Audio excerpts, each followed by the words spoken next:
First, I would like to acknowledge the Bonorong and Wadorong peoples of the Kulin Nation as traditional owners of the lands on which Windham City operates. We pay our respects to the elders, past and present, and all Aboriginal and Torres Strait Islander people today, and recognize their deep and ongoing connection to this land, water, community, and culture. Hello and welcome to Playful Voices. This podcast is where we dive into the powerful world of children's play through a Playwork lens. I'm your host Abby. Today we are exploring a unique theme: how children echo their past play, revisiting and recreating it in evolving ways. To help us unpack this idea, I'm joined by Jessica, a passionate and experienced play worker. Welcome, Jess. Thank you, Abhi. What exactly is echo of play, and how do you connect with play work? Echoes of play are those subtle or vivid moments when children repeat certain play behaviors, scenarios, or patterns. It's often a child's way of working through something important, building identity, or relieving joy. Play work aims to create and sustain the echoes of play by providing the children with opportunities for rich, engaging, and meaningful play experiences. How does it relate to core ideas in play work? Great question. Let's start with the play cycle by Struck and Else, which outlines the natural flow of play from an initial cue and responds to full engagement and eventual closure. When closure is disrupted, either by interruptions or emotion complexity, the cycle remains open. These unresolved play cycles can reappear later as echoes of past play. So, echoes are like unfinished play stories? Exactly. The playbook principle emphasizes that play is a biological right, freely chosen, and personally directed. Adults shouldn't control the echoes of play, but should support the space for them to emerge. Let's dive deep into the theory for a moment. Gibson, in his affordance theory, helps us explaining this by children perceive their environment in terms of possibilities for action. A hill can become a castle, a bucket can become a drum. Play arises from what the environment affords, not its intended use. So, it's not what a thing is, but what a child imagines it could be? Exactly.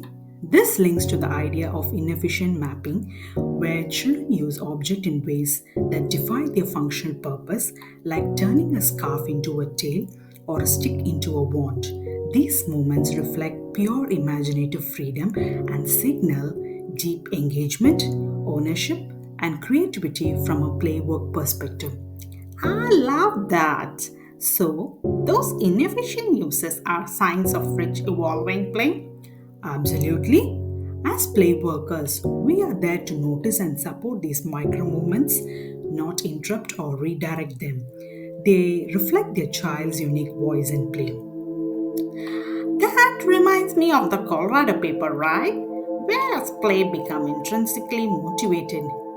Yes, the best play principle, Colorado paper, stressed that play should arise from a child's internal needs.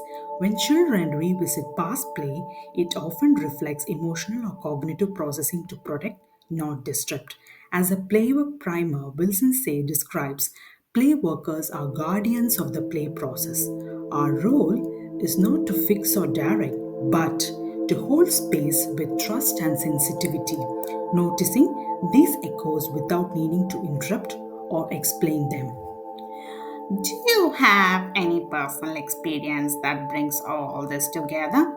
Sure, in my preschool setting, a group of 4-year olds spent a week constructing a volcano castle in the sandpit. The storyline is protecting the castle from lava remained consistent, with Jack always taking the role of lookout. This reflected a sustained play cycle involving the symbolic and dramatic play. The repetition wasn't random, it supported shared storytelling, role development, and collaboration. Guided by the playbook principles, we supported without interfering. As a Colorado paper notes, this was authentic, meaningful play, not mere pretending. The volcano symbolized the evolving narrative and possibly therapeutic play.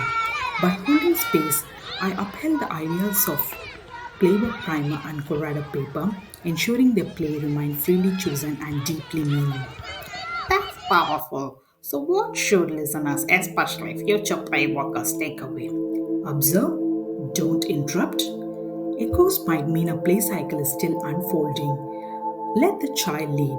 Offer continuity. Same material, same space. Document patterns and reflect on your adult's response. This is playing work and it's most respectful and intentional.